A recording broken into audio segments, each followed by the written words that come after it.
Oh, come on inside. How about a cup of coffee?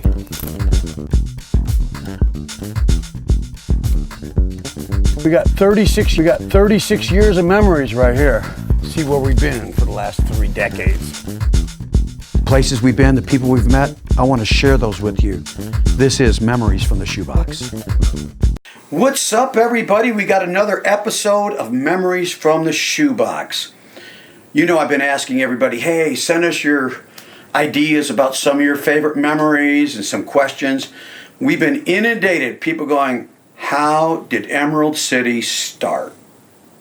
Well, I'm here to tell you the story today. This might take an episode or 2, maybe even 3, because I'm going to take you back right now on a journey. So I got to start from the beginning in order to get to Emerald City, right?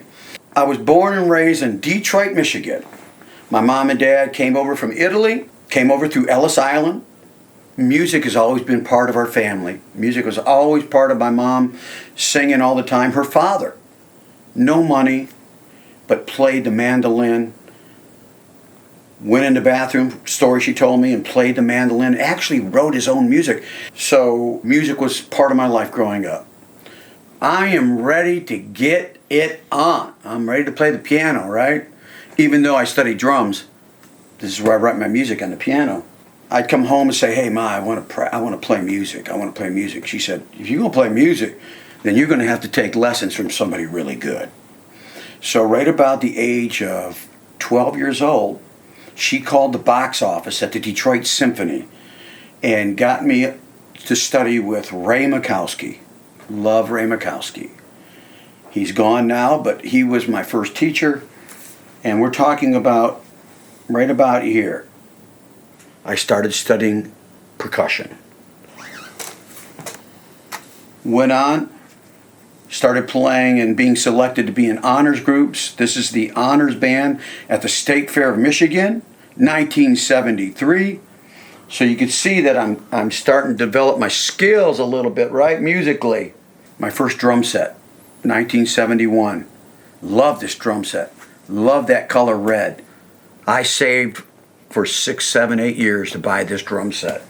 Studied at a school called Interlochen up in Upper Michigan. This is an international school. Music's still up there. Been there since the early 1900s. The best of the best. Josh Groban went there, and you name it. Many, many talented people studied there. So I went to Crestwood High School, marching band. You remember marching band, right? I started studying jazz. This is 1975, July 26th, 17 years old. How would I know? Because of my mom. She kept records of everything, right? All right, so you can see that I've gone from studying classical music, studying with Makowski, to now going to Wayne State. Wayne State is a university right in the heart of Detroit, right? Some people have heard about it. The faculty was incredible and the facility was really old, but the faculty was great. Everybody who taught at Wayne State was from the Detroit Symphony. So you had the best of the best, and that's where I went for my first 2 years of college. And after Wayne State, I got a scholarship to come down to Texas. So here we are now. So we've made our way all the way from Detroit to Texas. So my journey took me here to Texas on scholarship.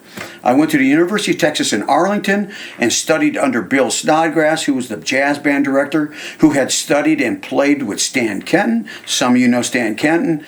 Back in the days when it was the big band music, all the artists, Woody Herman, Stan Kenton, and those people who, they were actually the dance bands of the 40s. This is some pictures of me playing in the jazz band at UTA. And this had to be like 78, 79.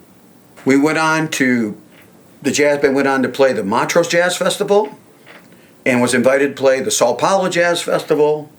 After graduation, I had to start making money, and I loved playing in bands, right? I had all this classical training. I had reading. I could do it all. But I loved playing in pop bands. That was the thing that I loved, especially growing up in Detroit with Motown only 20 minutes from my house. I mean, Hitsville was just down the street, and I was always driving by there. Wayne State, the college I went to, was right next to that, and United Sound. where the Funkadelics recorded and everybody else. So I was inundated with this kind of pop music. Love Motown. Then I created a band called 4 Grand when I got to Texas. This is it. This is about the time I graduated in 1979, maybe 80. After that band, I decided I think it's time to start a band that's got horns, big band. You know, I grew up loving Earth, Wind & Fire, Chicago, all those big bands, right? Which was relevant at that time. So I started a band called Emerald City. So next week, part 2, the history, making of the band, Emerald City. I'm going to take you on some early gigs, real early gigs, 83 all the way through the 90s. And I'm going to show you some videos, some pictures. So be with us. Memories from the Shoebox, the making of the band, Emerald City. I'll see you next week.